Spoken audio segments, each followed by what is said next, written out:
Good morning students, सभी लोग को गुड मॉर्निंग। आप लोग का स्वागत है हमारे इस चैनल पे। आईएमआरई की क्लास आज तीसरी क्लास है आईएमआरई की, जो डिप्लोमा इलेक्ट्रिकल थर्ड ईयर में चलती है। देखिए, आप लोग इस वीडियो को देख नहीं रहे हैं, जिसकी वजह से मुझे लग रहा है क्लास बंद करना पड़ेगा। ना शेयर हो रहा है, ना आप लोग देख रहे हैं। 15 व्यू आ रहे हैं, यानी कि पूरा क्लास भी नहीं देख रहा है। तो समझ मतलब जब आप जानते हैं कि कोई क्लास अच्छे से व्यू नहीं आती या फिर चलती नहीं है, लोग देखते नहीं है, तो हम लोग क्या होता है कि एक हो जाता है कि लगता है कि वीडियो अच्छा नहीं बन रहा है या फिर लोगों को पसंद नहीं आ रहा है। तो वीडियो ज़रूर आप लोग देखिए, क्योंकि आप लोग के सेमेस्टर का है, थोड़ा इंपॉर्टेंट है। बोरिंग तो है ये सब्जेक्ट, में पहले ही बताया था, लेकिन इसीलिए मैंने इसको आसान करने के लिए जितने भी मुझसे हो पाए हैं कि जितने कम टर्म रखें, जितने अधिक मैं बताने की कोशिश करूँ, वो सब बातें मैंने इसमें रखी है। तो अगर आपको लगता है कि ये सब्जेक्ट बोरिंग है, तो अगर लगता है कि आपको ये सब्जेक्ट बोरिंग है, तो कमेंट कीजिए। इस सब्जेक्ट को बंद कर दिया जाएगा, आप लोग अगर चाहते हैं तो। चलिए, अब आज की क्लास स्टार्ट करते हैं। अब देखिए, इसका आज की क्लास में हम क्या होगा, पहला चैप्टर हमारा ख़त्म हो चुका था। पहले चैप्टर में हमारे क्या था कि वायरिंग आरेख था, प्लांट अनुरक्षण, वो सब चीज़ें हम लोग पढ़ चुके हैं। अब अगला चैप्टर हम देखते हैं कि हमारा अगला चैप्टर क्या है। ये अगले चैप्टर भी में कुछ पॉइंट्स हो गए थे जो कल हम लोग पढ़ चुके थे कि पूर्ण चालन परीक्षण क्या है, या फिर उपभोक्ता को भेजने वाली विधि कौन कौन सी है, कितने पावर को कितने वाट तक हम कैलकुलेट कर सकते हैं, मीडियम पावर क्या होता है, लो पावर क्या होता है, या फिर हाई पावर क्या होता है, वो हम कल की वीडियो में देख चुके हैं। अब जो हमारा अगले वीडियो में हम अगला चैप्टर स्टार्ट करेंगे। अगर आप लोग साथ देंगे, तो अगर आप लोग देखेंगे, आप लोग को पसंद आ रहा है वीडियो, तो प्लीज़ आप लोग कमेंट कीजिए, तभी हम लोग क्या इसको आईएमआरई को आगे हम लोग पढ़ाएंगे। वरना मुझे लग रहा है कि ये बिल्कुल आप लोग को अच्छा नहीं लग रहा है, जिसकी वजह से ये ना तो आप लोग लाइक कर रहे हैं, ना देख रहे हैं। तो क्या है, आज का जो हमारा पॉइंट है, पहला ही पॉइंट आज का हमारा है कि प्रेरण मोटर, जो हमारा इंडक्शन मोटर है, तथा अन्य घूर्णन वैद्युत मशीनों का संस्थापन एवं उनकी पूर्ण चालन की जांच। कि जो हमारा इंडक्शन मोटर या फिर जो भी हमारा रोटेटिंग मशीन होता है, उसकी इंस्टॉलेशन से पहले पूर्ण जांच कैसे की जाती है, या फिर इंस्टॉलेशन के टाइम, यानी जब हम उसको लगा रहे हैं मशीन को इंडस्ट्री में या फिर कहीं पर भी, तो उसमें कैसे जाँच करेंगे या फिर किस प्रकार उसकी जाँच करनी चाहिए। तो आप देखिए, एक एक पॉइंट करके मैं इसको आपको डिस्क्राइब करने की कोशिश कर रहा हूँ। पहले इसमें है कि मशीनों को स्वीकृति तथा उनका उचित भंडारण, यानी कि जो हमारा मशीन है, जो हम इंडक्शन मोटर या फिर जो भी रोटेटिंग मशीन वहाँ पे हम इंस्टॉल करने वाले हैं, उसको रखना कहाँ है, उसके स्टोरेज की पूरी हमको उसको स्वीकार करना, एक स्वीकृति प्रमाण पत्र होती है, एक कार्ड बनाई जाती है, जिस पे मशीन को खरीदते हैं उपभोक्ता तक पहुंचाने के लिए। तो एक कार्ड बनाई जाती है जिसमें पूरा लिखा होता है कि हाँ, मशीन में कितने रेटिंग की है, क्या है, उसका पूरा विवरण है, किस कंपनी से लिया गया है, किस ब्रांड का है, किसके द्वारा लिया गया है, ऑनर कौन है, उसमें पूरा लिखा होता है। और फिर स्वीकारना तो हम कर लेते हैं, यानी कि एक्सेप्टेंस कर लेते हैं। फिर उसको हम रखते कहाँ, स्टोरेज बनाते हैं उसकी साइड। अब देखिए, साइड पे ही हम उसको स्टोर करने के लिए एक जगह बनाते हैं, उसके पार्ट्स को, एक्स्ट्रा पार्ट को असेंबल रखते हैं, अलग से भी रखते हैं कि अगर कभी मेंटेनेंस का उसका करना हो तो हम उसके पार्ट्स को कर सकें। क्योंकि देखिए, कभी भी अगर मार्केट में कोई नई मशीन है, फिर कंपनी में नई मशीन लगाई जाए, तो उसके एक्स्ट्रा पार्ट को रख लेना चाहिए हमेशा, क्योंकि मिलना बहुत कठिन होता है। जैसे भी कोई नया फ़ोन हुआ या फिर कोई नया मोबाइल यूज़ कर रहे हैं, फिर कोई नया इक्विपमेंट इलेक्ट्रिकल है, तो क्या हो, इसके पार्ट्स मिलने बहुत कठिन हो जाते हैं। इसलिए क्या होते हैं, उसके एक्स्ट्रा पार्ट हमेशा अपने पास रखने चाहिए, ताकि हमें आगे अगर मेंटेनेंस करना हो, कोई पार्ट्स ख़राब हो रहे हों, तो उसको हम आसानी से बदल सके या फिर उसको इम्प्रूव कर सकें। तो पहला पॉइंट हो गया कि मशीन को स्वीकारना तथा उसका उचित भंडारण, यानी कि एक्सेप्टेंस एवं स्टोरेज साइट। दूसरा है फाउंडेशन का आकार तथा निर्माण कार्य, यानी कि जो हमारा फाउंडेशन का जो फाउंडेशन का साइज़ है, यानी कि जो हम सिविल वर्क करवा रहे हैं, उसको हम अच्छे से चेक करें कि ठीक है, जो हम मशीन लगाने वाले हैं उस पर आसानी से वो स्टोर हो सकता है कि नहीं हो सकता है, आसानी से उस पर लग सकता है कि नहीं सकता है, उसकी साइज़ से थोड़ा बड़ा है कि नहीं बड़ा है। क्योंकि देखिए, जो फाउंडेशन है उसको हम थोड़ा बड़ा रखते हैं। अगर मशीन मेरा 2 मीटर में है, तो हम क्या रखते हैं, फाउंडेशन को थोड़ा एक्स्ट्रा, यानी कि 2.5 मीटर में रखते हैं। वो एक मेज़रमेंट होता है, तो मेज़रमेंट बहुत ज़्यादा ज़रूरत है। कोई भी अगर मशीन हम कहीं लगा रहे हैं या फिर कोई इंस्टॉलेशन मशीन का करें, तो थोड़ा सा उसका इस एरिया हम बड़ा रखते हैं। जैसे आप अपने लैब में देखे होंगे, अगर आपके लैब चल रहे हैं तो उस लैब में देखे होंगे, या फिर कहीं पे भी जा रहे हैं, जैसे कि आप सिंपल उदाहरण है, आप आटा को पिसवाने जाते होंगे चक्की पे, तो वहाँ पे देखते हैं कि जो हमारा आपका मशीन वहाँ पे लगा होता है, तो वो मशीन की साइड में कुछ स्पेस रखी होती है। यानी कि फाउंडेशन जब भी बनाते हैं, तो फाउंडेशन थोड़ा सा बड़ा बनाते हैं, ताकि मशीन को उस पर एडजस्ट किया जा सके और उसको बैलेंस करने के लिए थोड़ा अधिक वेट का फाउंडेशन बनाया जा सके। फाउंडेशन को ही पढ़ाने के लिए आपको सेकेंड ईयर में एक सब्जेक्ट चलती है BMC ही, जो basic mechanical and civil engineering होती है। उसमें जो सिविल इंजीनियरिंग के पार्ट्स है उसमें फाउंडेशन का होता है कुछ। अगर आप लोग पढ़े होंगे तो थोड़ा आपको साइज़ भी, मेजरमेंट भी पता होगा कि बेस 90 होती है, फिर 30, फिर 15, जो भी होता है वो बेस का एक साइज़ होता है, इसीलिए पढ़ाई जाती है ताकि आपको फाउंडेशन भी पता चले कि फाउंडेशन किसी मशीन का कैसे बनाते हैं, कितने mm का बनाते हैं, क्या होती है। अगला पॉइंट हमारा है विद्युत आपूर्ति एवं नियंत्रण के विलों का बिछाना। कैबिलों का बिछाना यानी कि जो हमारा विद्युत आपूर्ति, यानी कि ये हमें क्या होती है, हमें विद्युत सप्लाई कंटिन्यू चाहिए। कंटिन्यूस सप्लाई करने के लिए हम जो केबल का बिछाव करते हैं, फिर केबल कैसे बिछाते हैं, केबल को बिछाने के लिए सबसे पहले क्या है, बेडिंग की जाती है। बेडिंग का आपने TDP में बेडिंग पढ़ा होगा। बेडिंग क्या होती है, बेडिंग में क्या होती है कि एक नीचे की एक सीट लगा दी जाती है, कोई इंसुलेटिंग सीट लगाई जाती है जिसके ऊपर केबल रखी जाती है, फिर से एक सीट लगाई जाती है जिसको फोमिंग या बेडिंग उसको भी बोलते हैं। उसके ऊपर से हम क्या करते हैं, एक कोटेड करते हैं, या फिर किसी भी हार्ड मटेरियल का या फिर सॉफ्ट मटेरियल का भी कर सकते हैं। लेकिन सॉफ्ट मटेरियल जो भी है थोड़ा जैसे अगर बोले तो प्लास्टिक हो सकता है, और अगर हार्ड मटेरियल बोल सकते हैं तो आयरन भी यूज कर सकते हैं। जैसे मेरी रिक्वायरमेंट जैसी जगह पे लगानी हो, अगर कहीं पे आउटर जगह पे लगानी हो तो हम सॉफ्ट मटेरियल भी लगा सकते हैं, लेकिन अगर इनर पार्ट पे लगानी हो तो हम क्या कर सकते हैं, थोड़ा सा हार्ड मटेरियल भी लगा सकते हैं, जैसे आयरन भी यूज कर सकते हैं।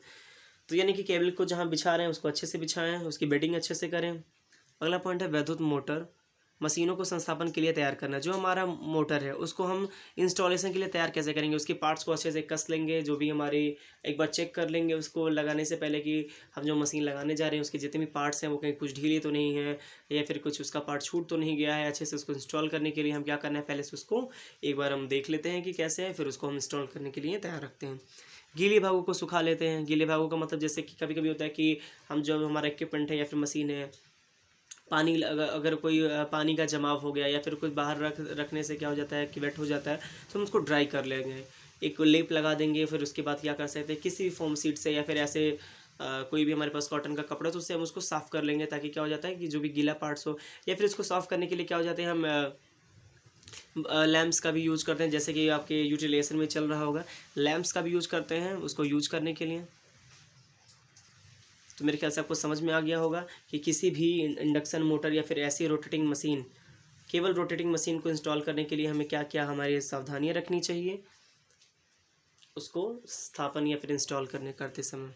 अगला पॉइंट देखते हैं। अगला पॉइंट है, हमने इंडक्शन मोटर का देख लिया टेस्टिंग क्या होती है। अब हम देखते हैं ट्रांसफार्मर की टेस्टिंग क्या होती है। एग्जाम में एक टेस्टिंग तो फिक्स है, इस IMRE के जो भी हम इस सेमेस्टर पढ़ रहे हैं, सेमेस्टर एग्जाम में एक क्वेश्चन फिक्स है कि इंडक्शन मोटर की टेस्टिंग या फिर ट्रांसफार्मर की टेस्टिंग बताइए। तो कोई ना कोई एक टेस्टिंग एग्जाम में आएगा, तो बिल्कुल आप दोनों टेस्टिंग अच्छे से पढ़ लीजिएगा। अगर आप लोगों ने पिछला वीडियो नहीं देखा तो पिछला वीडियो भी बिल्कुल देखिए, क्योंकि सारे वीडियो आप लोग देखेंगे तभी क्लियर होगा कि हाँ ठीक है उसकी टेस्टिंग कैसी थी, इसकी टेस्टिंग में क्या डिफरेंस है। तो ये टेस्टिंग आप लोग एक बार जरूर देखिएगा।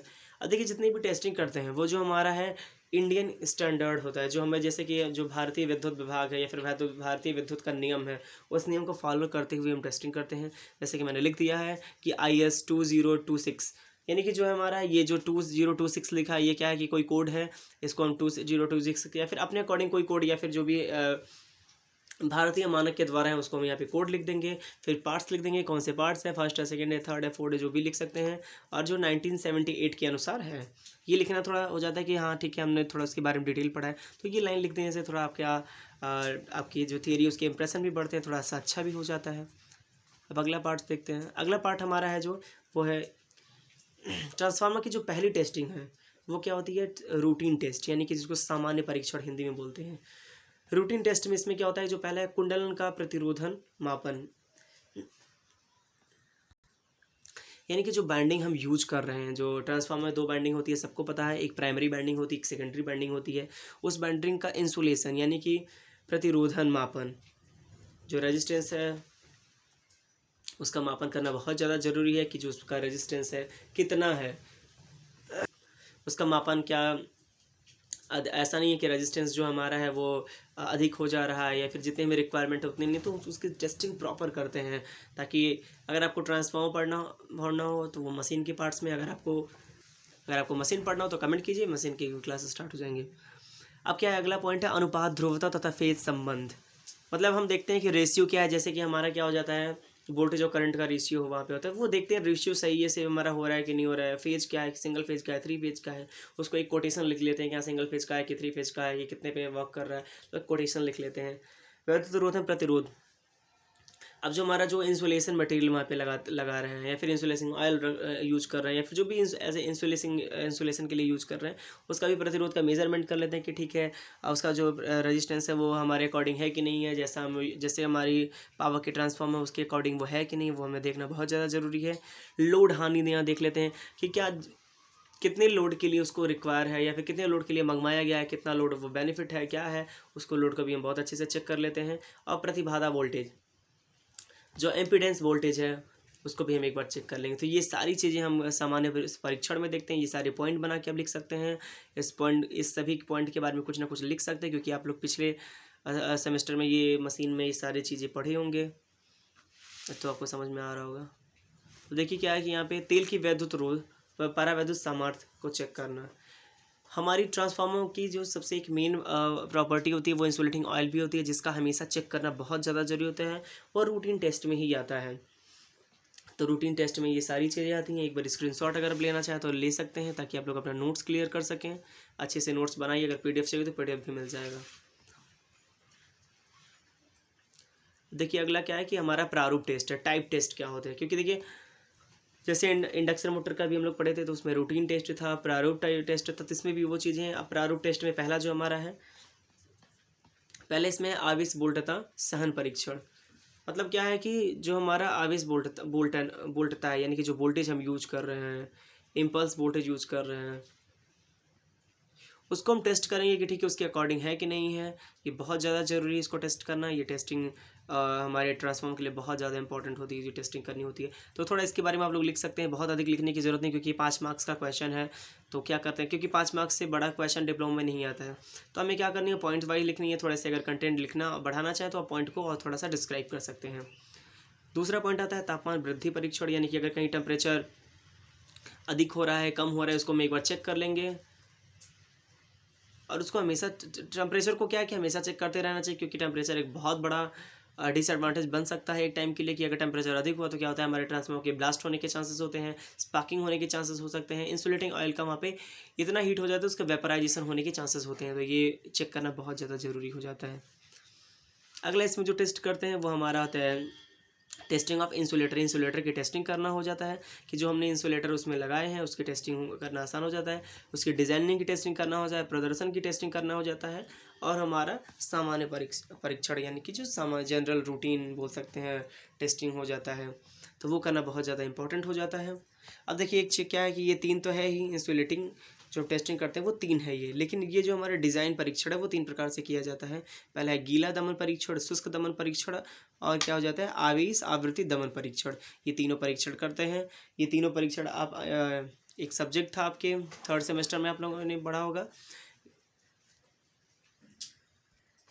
जो कि मटेरियल का सब्जेक्ट था, वो क्या ट्रिपल ईएम था, electrical and electronics engineering material था, उसमें आप लोग पढ़े होंगे। अगर नहीं पढ़े हैं तो उसका उस सब्जेक्ट को अगर पढ़ना चाहते हैं तो उसको भी कमेंट कीजिए, वो भी क्लास स्टार्ट करवा दी जाएगी। तो ये तीनों परीक्षण इसके अंतर्गत करते हैं, तो आप स्क्रीनशॉट ले सकते हैं इसको। अब अगला जो हमारा पॉइंट आता है कि संस्थापन का परीक्षण करना। अब जो टेस्टिंग ऑफ वायरिंग इंस्टॉलेशन है जो हमारा है, या फिर इंस्टॉलेशन जो भी हम उसका टेस्टिंग कैसे करते हैं, तो देखिए हमारा क्या हो जाता है कि हमारी जो इंडियन इलेक्ट्रिसिटी लॉ है, या फिर इंडियन इलेक्ट्रिसिटी जो हमारा रूल है 1956 के अनुसार, ये थोड़ी लिखना हो जाता है ना, ये पूरी हमारे जो थियरी को एक वजन दे देता है, जैसे ना वेट दे दे किसी चीज़ को कि हाँ थोड़ा वजन हो जाता है, उसी प्रकार इसमें क्या हो जाता है कि इस थ्योरी को लिखते समय इस पॉइंट को लिख देने का मतलब है कि उसमें एक वजन आ जा रहा है, या फिर आपको थोड़ा सा थ्योरी थोड़ा सा और डिस्क्राइब करने के लिए आसान हो जाता है। या फिर जो हमारा एग्जामिनर काफ़ी चेक करता है, वो ये पहला लाइन जब देखता है तो उसको लगता है कि हाँ थोड़ा आपने डिटेल पढ़ा है इसके बारे में। आप तुरंत लिखने लगे पॉइंट ना, तो थोड़ा सा उसको लग जाता है कि हाँ ठीक है, आप लग रहा है कि नहीं पढ़े या फिर पढ़ता नहीं है। लेकिन अगर आप पहला लाइन उसको इंप्रेस कर लेते हैं तो एग्जामिनर पूरे मार्क्स देता है। तो ये सब आप लोग ध्यान रखना बिल्कुल सीखें, क्योंकि अब केवल लास्ट सेमेस्टर आप लोग के पास बचा है। लास्ट सेमेस्टर में क्या हो जाता है कि हमें केवल नंबर गेन करने होते हैं, क्योंकि हमारा इतना सा मतलब जो भी हमारे 5 सेमेस्टर है वो बीत चुके हैं, एक लास्ट सेमेस्टर है। इसको नंबर इम्प्रूव करने का जो भी हम तरीका यूज कर सकते हैं, या फिर जो भी हम हमें ज़रूरी होता है यूज़ करना, क्योंकि इसके बाद क्या होता है कि हमारे पास कोई सेमेस्टर नहीं होते हैं, ये लास्ट होता है और अच्छे से मार्क्स ऐड होते हैं अगर हम लोग अच्छे से लिखते हैं तो। क्या होता है अगला, वैद्युतरोधी प्रतिरोध परीक्षण। पहला क्या करते हैं, जो हमारा संस्थापन के लिए कि हम पहला ही वैद्युतरोधन प्रतिरोध परीक्षण कर लेते हैं। बहुत ज़्यादा ज़रूरी हो जाता है कि हमारा जो भी इंसुलेशन है रेजिस्टेंस का, वो चेक करना बहुत ज़्यादा ज़रूरी हो जाता है। देखिए इसमें एक वैल्यू रखी गई है जिसको आप याद कर लीजिए एग्जाम में, अगर इसको एज ए फार्मूला यूज कर रहे थे तो शायद आपके नंबर बढ़ जाए, इसको याद कर लीजिए। देखिए लिखा है न्यूनतम वैद्युतरोधी प्रतिरोध का क्या होना चाहिए, एक मानक क्या होना चाहिए। देखिए क्या 50 मेगा ओम बटे आउटलेट की संख्या, कितनी आउटलेट यूज कर रहे हैं और वो 50 मेगा ओम होनी चाहिए। तो इस प्रकार आप देखें ये फार्मूला अगर लिख रहे हैं एग्जाम में तो आपको थोड़ा सा हेल्प मिलेगा, आपको नंबर गेन करने में थोड़ी सी आसानी हो जाएगी। फिर दूसरा हम इसमें अगर पॉइंट देखें तो भू का सातत्य परीक्षण, यानी कि अर्थ टेस्टिंग करना होता है कि जो हमारा जहाँ पे हम उस मशीन को या फिर जो भी चीज़ें है उसको अगर हम इंस्टॉल करने जा रहे हैं, फाउंडेशन बनाए, तो वो जो हमारा वहाँ पे जो भूमि है वो उसके लिए रिक्वायरेबल है कि नहीं है, उसके लिए ड्यूरेबल है कि नहीं है, उसको हम लगा सकते कि नहीं लगा सकते, वहाँ पे बहुत गीला तो नहीं है, बहुत सूखा जगह तो नहीं है। तो उसके हिसाब से पहले हम अर्थ टेस्ट भी कर लेते हैं कि हाँ, हम जो फाउंडेशन बनाने जा रहे हैं फिर जहाँ पे मशीन को लगाने जा रहे हैं वो अच्छा है कि नहीं है, उसकी फ्लोरिंग अच्छी है कि नहीं है, फ्लोरिंग किस प्रकार की गई है, तो वो सब बहुत अच्छा से चेक करने की ज़रूरत होती है। फ्लोरिंग के बगल में सीवेज तो नहीं है, वो सब चेक करना बहुत ज़्यादा हो जाता है, क्योंकि अगर सीवेज है तो हमारे इंस्टॉलेशन कुछ दिन बाद क्या हो जाती है, धीरे धीरे ख़राब होने लगते हैं, जिसकी वजह से क्षति होने के चांसेस होते हैं। इसलिए सारी चीज़ें ध्यान रखना बहुत ज़्यादा ज़रूरी हो जाता है। अगला हो जाता है कि ध्रुवीय परीक्षण, पोलैरिटी टेस्ट हो जाती है। ये कॉमन है कि हम बिल्कुल करनी ही होती है कि पोलैरिटी टेस्ट हमेशा किसी भी मशीन को या फिर कोई इंस्टॉलेशन कर रहे हैं, फाउंडेशन बना है तो वो टेस्ट करना जरूरी हो जाता है। तो आपको दिख रहा होगा, आप लोग स्क्रीनशॉट ले सकते हैं इसका, यहाँ से आप ले लीजिए स्क्रीनशॉट से। देखिए आपको हैंड रिटन नोट से आपको समझाया जा रहा है, हाथ से हम लोग लिख रहे हैं, तो इसको शेयर करेंगे, आप लोग पूरा देखेंगे तो हम लोग को थोड़ा सा मोटिवेशन मिलेगा। देखिए अगला क्या पॉइंट है कि चालक से भूमि के प्रति विद्युत रोधन परीक्षण। अब जो हमारा कंडक्टर है वो भूमि के प्रति कैसा है, उसका इंसुलेशन रेजिस्टेंस है, उसकी भी टेस्टिंग करना बहुत ज़्यादा ज़रूरी हो जाता है। तो इसके भी पॉइंट्स आप देख सकते हैं। इसको जो पहली पॉइंट है, मुख्य स्विच कटा होना चाहिए। कभी भी अगर आप टेस्ट करें तो उसका जो मेन स्विच होगा उसको काट देना चाहिए। मेन स्विच का मतलब क्या हो जाता है कि जो हमारा किटकैट है, हमारे आपने एसजीबी पढ़ चुके हैं, स्विच गियर एंड प्रोटेक्शन, जिसमें आप फ्यूज के बारे में पढ़ चुके हैं, किटकैट फ्यूज पढ़ चुके हैं, आप एचआरसी फ्यूज पढ़ चुके हैं।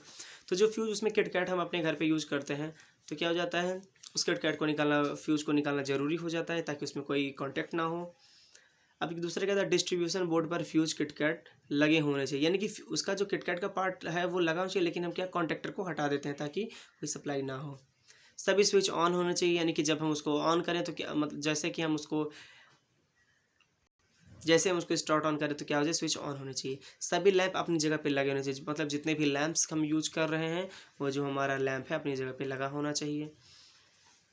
जैसे रिक्वायरमेंट लैंप की जहाँ पे है, जहाँ पे कहीं पे 100 वाट की ज़रूरत है, कहीं पे उससे कम की ज़रूरत है, तो उसके हिसाब से हम उसको वहाँ पे लगाना ज़रूरी हो जाता है। अब देखिए एग्ज़ाम में कई बार क्वेश्चन ये पूछा कि परीक्षण रिपोर्ट तैयार कैसे किया जाता है या फिर वायरिंग कार्य हेतु पूर्ति प्रमाण पत्र कैसे बनाया जाता है। तो अगर आप ये पूरा लेआउट देखिए, बनाने के लिए तो मैंने बहुत बड़ा बना दिया है, तो इसमें पूरा एक साथ नहीं आएगा, वीडियो में नहीं आ रहा है, तो इसकी मैं PDF डालूंगा तो आपको बिल्कुल समझ में आ जाएगा। क्या हो जाता है कि हमें ऐसा प्रमाण पत्र बनाने के लिए क्या होती है कि हमें कोटेशन बनानी होती है, एक निविदा के फॉर्म में, एक निर्देशित फॉर्मेट के फॉर्म में हमें लिखना होता है ताकि एज ए एप्लीकेशन की तरह वो दिखे। तो क्या हो जाती है, इसमें एक पूरा बॉक्स बना देते हैं, जैसे बॉक्स बनता है, इसके लिए एक पूरा इस तरह से बॉक्स पहले बना लेते हैं अपने आप, जैसे ही कॉपी में सॉल्व करेंगे या फिर नोट्स बने तो एक बॉक्स बना देते हैं। उसके ऊपर ये जो हम लिखे हैं कि वायरिंग कार्य हेतु पूर्ति प्रमाण पत्र, वो लिख के फिर नीचे क्या करते हैं, एक प्रमाणिकता, जैसे कि किसी भी चीज़ को या फिर कोई एक लेटर आता है, कोई निविदा आती है, तो उसके ऊपर क्या होती है, एक क्या होती है, प्रमाणिकता होती है, अटेस्टेड या फिर उसके ऊपर एक डिस्क्लेमर होता है कि जिसको पढ़ना बहुत ज़्यादा ज़रूरी हो जाता है और लिखना ज़रूरी है। तो यहाँ पे इतना जो हमारा स्पेस है उसमें हम कवर कर लेते हैं। जैसे मैंने यहाँ पे लिखा है, आप देख सकते हैं कि मैं प्रमाणित करता हूँ कि नीचे जिस संस्थापन के ब्यौरे दिए जा रहे हैं उसकी स्थायित्व व सत्यापन कर लिया गया है ISI 1956 और IS 7032 बिजली लगने की रीति, यानी कि जो भी उसमें लिख देते हैं कि हाँ ये हम इसको प्रमाणित कर रहे हैं कि ये चीज़ें हैं, इसमें जो भी हम मशीन लगा रहे हैं उसको हम टेस्ट कर लिए हैं, भारतीय विद्युत नियम के अनुसार हमने किया है, वो चीज़ें लिख लेते हैं। वो अपने अकॉर्डिंग इसको कंटेंट को थोड़ा बड़ा छोटा आप कर सकते हैं, वो आपके ऊपर रहता है कि आप बड़ा करना चाह रहे हैं, छोटा करना चाह रहे हैं। उसके बाद आती है क्या कि अगला पॉइंट क्या लिखता है, उसके बाद हम अगला पॉइंट उसके नीचे लिख देते हैं वैद्युत संस्थापन का नाम, कि जो हम इलेक्ट्रिक वहाँ पे इंस्टॉल कर रहे हैं उसका नाम लिखना होता है कि हम कहाँ पे इंस्टॉल कर रहे हैं, किस जगह पे। फिर उसके बाद सप्लाई का वोल्ट मान, मतलब कितने वोल्ट पे वो ऑपरेट हो रहा है वो लिख देते हैं। उसके बाद प्रणाली लिख देते हैं। फिर कार्य का ब्यौरा कि मतलब कौन सा कार्य वो कर सकता है, संख्या लिख देते हैं कि कितना कर रहे हैं, कुल लोड कितना ले सकता है वो लिख देते हैं, जैसे कि पिछला एक मैंने दिखाया था उस तरह से ही है ये। फिर उसके बाद जो हमारी वायरिंग लेआउट, यानी कि वायरिंग लेआउट लिखना उसमें जरूरी है कि वायरिंग लेआउट में क्या क्या है, कि लाइट कितने लगे हैं, फ़ैन कितने लगे हैं, प्लग कितने लगे हैं, स्विच कितने लगे हैं, उन सबको लिखना यहाँ ज़रूरी हो जाता है। अर्थिंग के लिए लिख देते हैं कि हमारा अर्थिंग, इसमें अर्थिंग किया गया है कि नहीं कर रहा है, किस प्रकार की अर्थिंग, प्लेट अर्थिंग यूज़ की गई है कि पाइप अर्थिंग यूज़ की। अब देखिए जो प्लेट अर्थिंग और पाइप अर्थिंग है ये आपकी ईडी में चल रही होगी, जो सोहन सर के द्वारा चल रही है वो क्लास, उस क्लास को भी आप लोग बिल्कुल करते रहिए क्योंकि ईडी बहुत अच्छे से वो पढ़ा रहे हैं। तो ईडी की 100, एक तो ईडी की क्लास करनी बहुत ज़्यादा जरूरी क्योंकि वो 100 नंबर का पेपर होता है, तो उसको आप अच्छे से उसमें नंबर गेन कर सकते हो, उसकी क्लास डेली करते रहिए आप लोग। अगला जो हमारा हो जाता है टेस्टिंग ऑफ रिजल्ट, या फिर रिजल्टेंट जो भी बोल सकते हैं। तो रिजल्ट की टेस्टिंग यानी कि लास्ट में हम क्या रिजल्ट की टेस्टिंग लिखते हैं कि किस प्रकार उसकी रिजल्ट है, अच्छा चल रहा है या फिर क्या है उसकी। फिर उसके बाद आता है पूरे संस्थापन के लिए हमारा रेजिस्टेंस का मान कितना है वो हम लिख लेते हैं।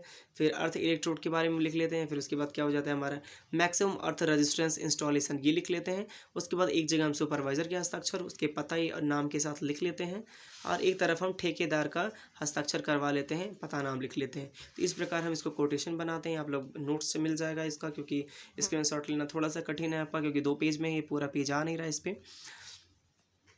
तो आप लोग इसको अच्छे से एक बार प्रैक्टिस कर लीजिए। अगर आपने वीडियो देखा है, क्योंकि मैंने पूरा इसको स्क्रॉल करके दिखाया हुआ है, तो अगर आप अच्छे से इसको वीडियो को देख रहे हैं तो समझ में आ रहा होगा। और इसको 2 बार 3 बार बनाएंगे तो एग्ज़ाम में देखिए ये सब बनाने से थोड़ा सा नंबर गेन होता है। और आप लोग एग्ज़ाम में देखिए मैंने से बहुत सारे कलरफुल स्केच का यूज़ किया है कि रेड का यूज़ किया है, वो आपको थोड़ा सा स्पष्ट दिखे। आप एग्ज़ाम में केवल 2 प्रकार के स्केच का यूज़ कर सकते हैं, ब्लैक या ब्लू, उसके अलावा कोई स्केच मत यूज़ कीजिएगा। कुछ लोग ग्रीन का यूज़ कर लेते हैं, तो ग्रीन का यूज़ मत कीजिएगा केवल इसका एग्ज़ाम में। आप अगर चाहें तो इस नीले स्केच का भी यूज ना, यानी कि ब्लू का भी इस्तेमाल ना करें, केवल ब्लैक का इस्तेमाल करें, क्योंकि ज़्यादा कलरफुल लिखने का मतलब नहीं वहाँ पे है, क्योंकि वो ड्राइंग की तो पेपर है नहीं, वहाँ पे आपके टेक्निकल पेपर हैं। तो आप उसमें बहुत ज़्यादा स्केच का यूज ना करें, एक स्केच का यूज़ करें, कोई भी एक कलर लें, जैसे कि ब्लैक ब्लू में से कोई एक ले लें। अधिकतर ब्लैक ही इस्तेमाल करें, ब्लू ना इस्तेमाल करें।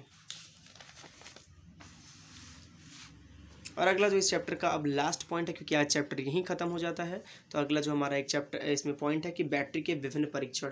बैटरियों के भी बहुत ज़्यादा इंपॉर्टेंट हो जाते हैं परीक्षण करना, क्योंकि कंपनी में बैटरी बिल्कुल रखी जाती है, बैटरी कक्ष बनाई जाती हैं, क्योंकि हमें कभी कभी नीड्स होती है, स्टार्टअप के लिए बैटरी बहुत ज़्यादा ज़रूरत होती है, इसलिए हम बैटरी कक्ष बनाते हैं और उसकी भी टेस्टिंग हम करते रहते हैं। अब उसमें किस प्रकार की टेस्टिंग करते हैं वो भी देख लेते हैं।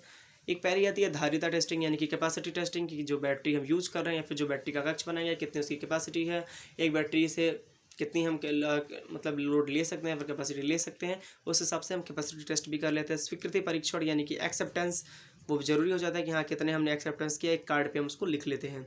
निष्पादन परीक्षण यानी कि परफॉर्मेंस कैसे हैं, उन बैटरियों की परफॉर्मेंस कैसे हैं, वो किस प्रकार अपने पूरे, कहीं उसमें ज़्यादा, कहीं उसकी पार्ट्स पे लेयरिंग नहीं हो रही है या फिर सल्फेट अधिक तो नहीं जम रहा है, तो वो सब टेस्ट करना बहुत ज़्यादा ज़रूरी हो जाता है। सेवा परीक्षण यानी कि जो हम सर्विस टेस्ट करते हैं उसका, कि उसकी सर्विस के लिए हम हमेशा जो भी जिस भी ब्रांड का बैटरी यूज़ किया है या फिर जो भी चीज़ें हैं उसके लिए सर्विस टेस्ट एक कार्ड बना देते हैं, जब टाइम पे जब उसकी सर्विस करते हैं तो उसमें हम लिखते हैं कि हाँ इतने पे इतनी सर्विसिंग हुई है, ये चीज़ें हुई हैं। कि हमें कभी कभी उसमें क्या होती है, उसके जो हमारे कंडक्टिंग जो हम उसमें एक डालते हैं, उसमें जो कंडक्टिंग लिक्विड है या फिर जो भी हम बोल सकते हैं कि इलेक्ट्रोलिसिस के रूप में यूज करते हैं, उसको चेक करना बहुत ज़्यादा ज़रूरी हो जाता है। फिर दक्षता परीक्षण, दक्षता परीक्षण कैसे टेस्ट करते हैं, अगर आप लोगों ने बैटरी का चैप्टर पढ़ा होगा तो बिल्कुल पता होगा कि बैटरी की दक्षता क्या होती है। तो आपकी बैटरी की दक्षता फार्मूला हो जाता है एम्पियर हावर विसर्जन अपान एम्पियर हावर आवेशन हो जाती है, यानी कि चार्जिंग अपान डिस्चार्जिंग हो जाती है। उसके बाद उसको मल्टीप्लाई कर देते हैं मध्यमान विसर्जन वोल्टता अपान मध्यमान आवेशन वोल्टता से कर देते हैं।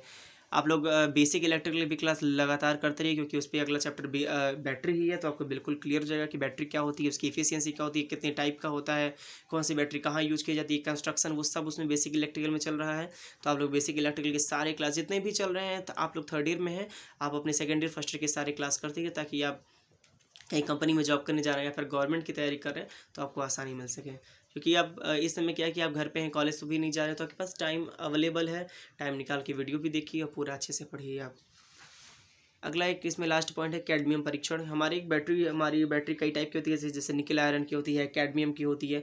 तो जैसे भी होती है हमारी बैटरी, तो हमारा जो निकल कैडमियम बैटरी होती है उसका भी हमें टेस्ट करना होता है। अगर हम वो यूज कर रहे हैं तो हमें उसकी टेस्टिंग करनी होती है। अब जो उसकी वोल्टेज होती है कैडमियम बैटरी की, वो 0.2 से लेके 1.9 वोल्ट तक की होती है। तो ये इसकी बहुत बार पूछी गई है कि जो हमारी कैडमियम बैटरी होती है उसकी जो वोल्टेज होती है कितनी होती है। तो ये याद रखिएगा 0.2 वोल्ट से लेके 1.95 वोल्ट होती है। तो आज के जो दूसरा चैप्टर हमारा ख़त्म हो गया है आईएमआरई का। अगर आपको पसंद आया तो आप लोग लाइक कीजिए, शेयर कीजिए और सब्सक्राइब कीजिए।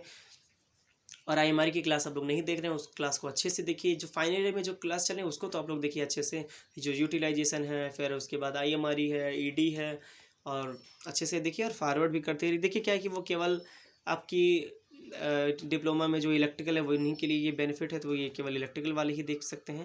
मैकेनिकल सिविल के लिए कोई ये यूजफुल ये नहीं है सब्जेक्ट। तो थैंक यू, आज के लिए इतना ही।